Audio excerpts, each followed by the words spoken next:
Individual tax মানে ব্যক্তি করদাতার ক্ষেত্রে অনেক ফাইল অডিটে পড়ছে। আপনি জানেন ইতিমধ্যে প্রায় 70,000 ট্যাক্স ফাইল অডিটে পড়ছেন। তো যাদের ট্যাক্স ফাইল অডিটে পড়ে ওনারা একটু ভীত হয়ে যান অথবা নার্ভাস হয়ে যান অথবা চিন্তার মধ্যে পড়ে যান যে এখন কি করণীয়। তো যাদের অডিটে পড়ছে তাদের ক্ষেত্রে আপনার পরামর্শ কি, যে এই অডিটটা তারা কিভাবে ফেস করবে অথবা কিভাবে তারা সলিউশন করবে? এখানে একটা জিনিস আপনার জেনে রাখা দরকার, সেটা হচ্ছে যে অডিটে যে ফাইলগুলি পড়ছে সেগুলি কোনো ফাইলকে নির্দিষ্ট করে ফালানো হয় নাই। এটা র্যান্ডম বেসিস কম্পিউটারের মাধ্যমে লটারি করে এই ফাইলগুলিকে ফালানো হয়েছে। তো এইটা যখন আপনার লটারিতে একটা 3 নাম্বার সিলেক্ট হচ্ছে, সিলেক্ট হওয়ার পরে নির্দিষ্ট সার্কেলকে এটা জানানো হয়।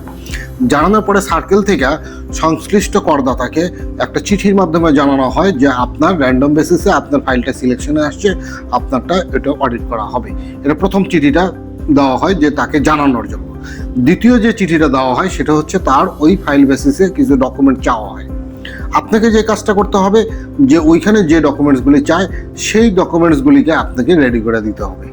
আপনাকে আগের থেকে একটা প্রস্তুতি নিয়ে রাখতে হবে, সেটা হচ্ছে যে আপনার ফাইল যেটা আপনি সাবমিট করছেন সেখানে যে আয় প্রদর্শন করছেন সেই আয়ের বিপরীতে আপনার কোনো প্রপার ডকুমেন্টস আছে কিনা, যে অ্যাসেট প্রদর্শন করছেন, আপনি যদি বিল্ডিং দেখান সেই বিল্ডিংয়ের সোর্স ঠিক ছিল কিনা, সেটা প্রিভিয়াসলি ইয়ার থেকে আসছে কিনা, কোনো অ্যাবনর্মাল ইনকাম বা এক্সপেন্ডিচার ওইখানে শো করা হয়েছে কিনা, আপনার ফ্যামিলি এক্সপেন্ডিচার কম দেখানো হয়েছে কিনা বা রেগুলার বেসিস দেখানো হয় নাই, ইত্যাদি বিষয়গুলিকে যখন আপনি কনসেন্ট্রেট করবেন তখন ওই চিঠি আসার পরে দেখবেন যে আপনার ওয়ার্কিংসের সঙ্গে সেই জিনিসগুলি মিলে যাচ্ছে। সেটা আপনার ব্যাংক স্টেটমেন্টগুলি, আপনার হাউস রেন্টের ক্ষেত্রে হাউস রেন্টের ডিডগুলি, স্যালারির ক্ষেত্রে স্যালারি সার্টিফিকেট, টিডিএস যে সমস্ত ট্যাক্স কাটা হয়েছিল ট্যাক্স জমার চালানগুলি, তারপরে হইতেছে যে আপনার যদি অন্য অন্য উৎস খাতে আয় থাকে বা ক্যাপিটাল গেইন থাকে তাহলে জমি বেচা কেনা, বিল্ডিং বা ফ্ল্যাট বেচা কেনার ক্ষেত্রে সেগুলির ডিড, সেগুলির প্রাইসিং, এই সবগুলি জিনিস যদি আপনি রেডি থাকেন তাহলে আপনাকে ট্যাক্স ব্যাপারে ভয় পাওয়ার কোনো কারণ নাই। আপনার এখানে ট্যাক্স লাইবিলিটিও বাড়বে না। আপনার জাস্ট এটা একটু পর্যালোচনা করে তারপরে ডিসিটা একটা সিদ্ধান্ত দিবে।